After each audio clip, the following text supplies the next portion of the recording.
পাথর প্রতিমার জিপ্লট দাসপুর এলাকার নদীতেই ভাসল বিশাল আকার কুমির। আতঙ্কে নৌকা যাত্রীরা। হ্যাঁ, ঠিকই শুনেছেন, পাথর প্রতিমার জিপ্লট দাসপুর এলাকার নদীতে ভেসে উঠল বিশাল আকারের কুমির। আতঙ্কে নৌকা যাত্রীরা।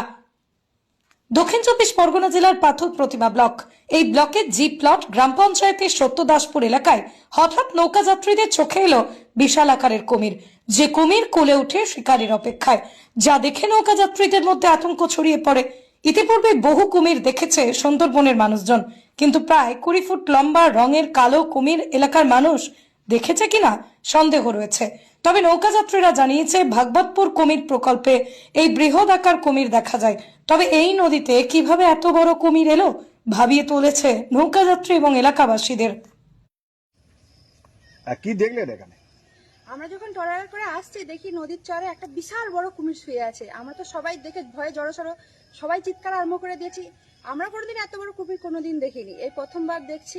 এর আগে আমরা দেখেছি, এত বড় দেখিনি। ভাগতপুরে গেছিলাম যখন আমরা ঘুরতে, তো দেখেছি, কিন্তু এত বড় দেখিনি। তখন আমরা সবাই চিৎকার চেঁচামেচি করে উঠলাম, দেখি না ও আস্তে করে জলে নেমে গেল। এই কবিটা কি আতঙ্কে আপনাদের? হ্যাঁ, এত বড় কুমির দেখে কারোর আতঙ্ক হবে না? আমরা তো সবাই ভয় পেয়ে গেছিলাম। আপনার নাম? আমার নাম অনিন্দিতা। এই যে তুমি এলে, তুমি ট্রলারে কি করো? আমি ট্রলারে টাকা তুলি। কি দেখলে আজকে?